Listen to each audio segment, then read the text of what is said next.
So, right, Great. into the Mystic Challenge. Yes, let's do the Mystic Challenge for your listeners. And I realize now that we hardly talked about tarot at all. We've talked about everything up the front. I definitely think we're going to have to do a part 2. So yes, wonderful. We'll get into that then. So I have some tarot cards here with me, and I have divided them up. For those who don't know about tarot cards are a medieval Renaissance type of card deck that was originally used for a game, a trick-taking game. There are a whole separate section of cards that are the trump suit. So whereas in like modern in bridge, you have one suit that's chosen to be the trump card that will win over other suits. In tarot, there's a whole separate, there's 4 suits, and then there's a 5th grouping of cards that is only the trump suits that are the power cards that win the trick over other cards. Within the suits, the 4 suits, which in tarot are swords, cups, coins, and which one didn't I say? Wands, represent the 4 elements. And each of those has number 1 through 10, plus the court cards. There are 4 of them. In modern playing card decks, there are Jack, Queen, and King. In the tarot deck, it is the page, who's the assistant to the knight, the page, the knight, the queen, and the king. And most of the times we mix them all together, we lay them out, and they have, the different types of card have different meanings. For the Mystic Challenge, I separate them into stacks. I have 3 piles, one of which is what I would call the pip cards, the suit cards that are numbered 1 through 10. The next section I have is just the court cards, the pages, knights, queens, and kings of each suit. And the last pile is the major arcana, the trump cards. Here in America, where I'm from, the word Trump can be divisive, but here in this context, I'm talking about it with respect to what's also called the major arcana cards, which is Latin for greater mystery. They're kind of like the bigger signposts, the major life changes, the major themes of the tarot. And when most people think of tarot, that's what they tend to think of first, is the major arcana cards. You have death, the lovers, strength, all these big high concept cards, justice. And when I do the Mystic Challenge, I separate them. So I will choose one of each. And rather than using this descriptively, I make the distinction between descriptive tarot and prescriptive tarot. Descriptive would be describing the future. We're going to do a reading to kind of see where the trends are. I said I don't believe that the future is written, but you can kind of look at the trends, see where things are generally headed that you can work within. But when I do this prescriptively, it's a prescription. It's giving you a mission, saying, if you choose to connect to this magical current that Leanne and I are creating here and now, you can choose to create for yourself an experience based on what we do here. So this is not saying that if you sit back and do nothing, these things will happen to you. What I'm saying is we are going to create a prompt. You might call it a writing prompt for your life that, should you choose, your mission, should you choose to accept it, will take you to some interesting and magical places. And by request, because Leanne, we talked about the die a lot, the die being singular of dice, I'm going to roll 1 6-sided die. I've already shuffled the piles, but I will take the 1st through 6th card from the pile based on what we roll. And I don't know if you want to see. Can I just say, please, when we did it, and I don't know if you also intended to do this, I went away and ascribed kind of 6 possible actions to each roll of the dice afterwards. Oh yes, can we do that as well? Do you want to do that? Do you want us to do that, or just to guide your listeners to do that for themselves? Yes, as in like guide them to do that, because I think I did that after we spoke. I think you told me to do it, and then I went away and did that afterwards.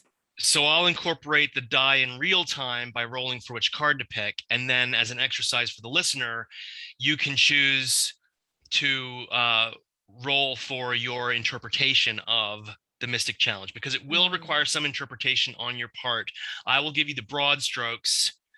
this is what it is suggesting, and then you need to fill in the details. And so I will also talk you through coming up with your choices and rolling for it, should you choose to take that step as well. And I would really recommend it, because I think it was that was particularly powerful, because of the 6 things, there are at least a couple that I didn't really want to happen or didn't want to have to do, and one of those 6 was one of the ones that I had to do, and it actually probably was the most powerful next step I could have taken. So yes, that is definitely that is definitely one of the advantages to doing dice choices, because it gets you a little bit out of your comfort zone, and it gets you out of your habitual like ruts of thinking. It can create a lot more variety for you. So that I always recommend using dice. And I gave a whole talk on how random reality makes everything better, which is probably fuel for a future time. But I will roll for the cards now. We're going to choose an action, a co-conspirator, and a theme. So the action will be the 4th card down. 1, 2, 3, 4. The 10 of Wands. The 10 of Wands shall be the action. The co-conspirator, or partner in crime, however you like to think of it. Both of those are a little bit antinomian, conspiracies. The co-conspirator is the 2nd card down. 1, 2 is the Princess of Cups, and I will, talk further about these after we draw them. The Princess of Cups. And the theme shall be the 2nd card down of the Major Arcana, the Hierophant. That is a good one. So the 10 of Wands. Wands are the element of fire, which represents passion and creativity. And when you say creativity, people often think specifically the arts, which it can be, but also in a more broad sense, creativity is anything that you do with your life force. Any changes that you make in the world is what you are creating. When you have children, you are creating an experience for, I wouldn't say that you're creating the child. I think the universe does that, but you are creating an experience, a formative experience for another being. If you grow a garden, you are creating. There's a lot of ways outside of the arts that creativity comes forth in play. So the 10 is the end of a cycle. So what this suggests to me is putting the finishing touches on and wrapping up something that you have been creating. And many of us have back burner projects or side projects or things that we kind of work at from time to time. What this suggests to me is that we make a conscious choice to put a pin in it or put a fork in it, however you like to think of that. Finish it up. Choose what you're going to finish up and let that be done. The person you're going to do it with. This is a little trickier, because some of these actions would be very social and out in the world. This is the 10 of Wands suggests to be more of an individual creative project. But your mission, if you choose to accept it, is also to involve another person in this process. The Princess of Cups. Cups represent water, which is emotion, love and friendship, even family. And the princess is the person who has that youthful energy, a fresh outlook, someone who is not necessarily wise, more of a mentee than a mentor. Perhaps someone that you can hand this project off to, perhaps someone that you can, finish this up and say, you do the sequel, you do the next thing, or someone that can help you to finish it up. Oftentimes a princess figure will be someone that you can delegate to by way of teaching, showing them, this is what I do, and I'm going to wrap this up now, and I'm going to use this as your lesson. Maybe not explicitly. If that does not make sense, please do contact me. We can talk about it at great length. And I'm loving this again. The theme, it's just like, this is just so good. The theme is the Hierophant. And the Hierophant is a keeper of wisdom, keeper of more tradition, more conventional. Whereas the magician in the tarot would be the kind of out there mad scientist that I would personally identify more with. But the Hierophant is more of a conventional wisdom, a tradition person, but in the realm of, philosophy, values, what is the meaning of life. This is something where, the theme of this thing, the frame that you're going to choose to put on it, the context that you're going to choose is along the lines of bringing something into, alignment with, tradition, my traditions, what is expected, what is conventional. And this flies in the face of what I would advise you personally if we were going to work one-on-one in a coaching context.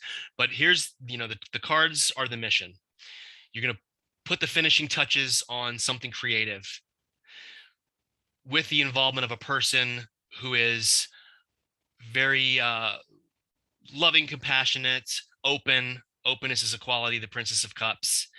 And the context of this is passing on that tradition, that conventional wisdom. Sometimes you don't need to reinvent the wheel because there's a reason things are traditional. And it's, this is another one of those yin yang things. There's times when it's good to go against tradition and be unconventional. There's times when it's good to not reinvent the wheel and just accept the way things are conventionally done.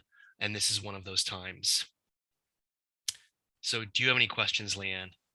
Oh, I was just wondering, that last one where it's like passing on tradition, could that be a tradition that you've created? As in, I was actually thinking of something, that a conversation I was having with my sister yesterday about the work that I do and ways that it could be delivered in other forms. So it could be a tradition that you've actually created, like, this is how I take people through this kind of change, and then passing it on to someone else to deliver rather than me doing it. Could it be that kind of tradition rather than an old tradition, a tradition that you've created? Of course it could, because these are always open to interpretation. So the Hierophant, in the original tarot deck, I can say as a sidebar, this card was the Pope. It was called the Pope. So it was considered to be a religious figure, which of course in medieval Renaissance times was as close as they got to a psychologist or a coach, or a change worker or light worker, those sorts of things. You'd get burned at the stake if you went around saying, I'm passing the light of the angels through my hands. That power is for the church. So nowadays we have a different take on it. The Hierophant is a person who is just a respected, and remember, this isn't a person, this is the theme. Now the Princess of Cups is an actual real live person that you will work with. The Hierophant is a theme of, and for you, Leanne, it certainly could be taking on that role of the authority. And, maybe I've been tinkering with this thing for years and how I do it. But now that it's a program that I'm going to teach other people. It's not going to be so amorphous anymore. I'm not going to tinker with it. I'm going to say, this is the program and this is how it works. Yes, that's certainly a valid interpretation of this quest. But I would encourage your listeners to come up with 6 possible interpretations, 6 possible positive actions that you could do based on this prompt, and roll for it. Get yourself, if you have a Monopoly game or a Yahtzee game at home, you can get one out of there. If you don't have one, you can go to a game store and buy dice, or if you're really strapped, send me an email through my website and I will mail you a die with some instructions as well. Because I think everybody should have one and everyone should use them in their life. So come up with 6 possible interpretations of this quest. And before you roll, commit yourself. I am going to do that. So the commitment is what brings the magic. The commitment is what really reinforces the opening the floodgates of this magical experience you're going to have. Commit.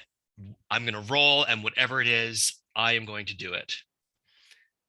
And please do share. You can contact Leanne through her website, contact me through my website. Please do share your experiences with this. Yes, please do. And yes, I'm so glad you said that about committing before rolling, because I think had you not underlined that, I may have kind of like wriggled out and taken action on what I old. And so can I just clarify that last point again, more for listeners, because I think I've got an understanding based on the last time. So it's like there's this mission possibility created by the cards, and I think that's really clear in terms of what they're representing, and each, as you say, each person's going to have their own take on what this means for them. So I suppose firstly, would you suggest that there's before they then write those prompts, they have a sense of what this is for them? You know, how I was already starting to think, oh, this is what this could mean for me, that before they even start to write the prompts, it's like, oh, this looks like it could be about this part of my life and these aspects of it. Yes, you may not know the person. Oftentimes you will discover the person later as you undertake it. But yes, you should have an idea of what this creative project is. Because everybody has, and you probably have multiple back burner projects. I know I do. So you will get a sense, probably many of you already have, of what that's about. But what you're rolling for is the specific, what are my next steps? What am I actually going to do on this? 6 different steps that you can take to initiate that quest. Yeah. And would you, I don't know if I just decided to be a bit daring or you suggested it, but would you suggest having a bit of a mix where there might be ones that are like you may not have chosen otherwise, that are a bit more of an edge? Yeah, you should pick at least 3 options. If you're going to roll for 6, you should pick at least 3 options that are a little bit outside your comfort zone. Not panic zone, not I'm going to go jump out of a plane if you've never even, done bungee jumping or something, but a little bit of a stretch. A little bit outside your comfort zone. And actually, I'll also use this a lot for procrastination. I will list 3 things that I have to get done that I'm putting off, and 3 things that I would rather do that take a short amount of time. And then I commit, I'm going to do it. I roll. Maybe I get to have another cup of tea before I start on this project, or maybe I roll for the thing that I've been dreading and putting off. Funnily enough, oftentimes when it's the die is enough of an authority that if it was just me telling myself I really have to do this, I'm still going to put it off. But once I've rolled, okay, well, that's nothing to say about it now. That's what I'm doing. So yes, making that commitment is vital, and putting a few of choices on there that are a little bit of a stretch to your comfort zone is very recommendable. Beautiful. If I remember rightly, and it might be that I'm misremembering this, there was something about 7 days that was part of this. I probably more likely said 6 days. Okay. Meaning, so yes, I usually say when I give a mission that you must start it within 6 days. It doesn't have to be complete within 6 days, but you must take action in the world within 6 days of hearing this. Right.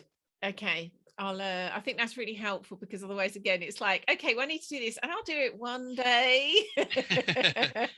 Within 6 days of this moment, you should be starting this quest. Excellent. And I will too. I'll throw it in there with you. I'll be doing it with you. I am going to do this as well. Yes, me too. And I'm just looking back at my notes from last time. The way, and I'm guessing you guided me to do this, I actually kind of crafted it into a sentence. So it was like 6 ways, and then I put in what I took to be the mission based on kind of like what I took from those different things. And then what's that? Yeah, so I'd kind of crafted it into almost like a sentence, like 6 ways that I can do X, and then I listed the 6 ways, so it kind of felt like a really clear, like, this is what I'm creating out of that action. Yes, very good methodology. Brilliant. Okay, well, I'm excited to see what comes of this for everyone. So as Misha said, do share. And again, I can't recommend, this is one of those shows that gives you the opportunity to actually go and do something, make magic yourself. So I really would recommend anyone listening actually do this. As I said earlier, this was profoundly helpful for me and very magical. So I really hope listeners do take part in this. But yeah, we should check in 6 days' time and see what came of it for us as well.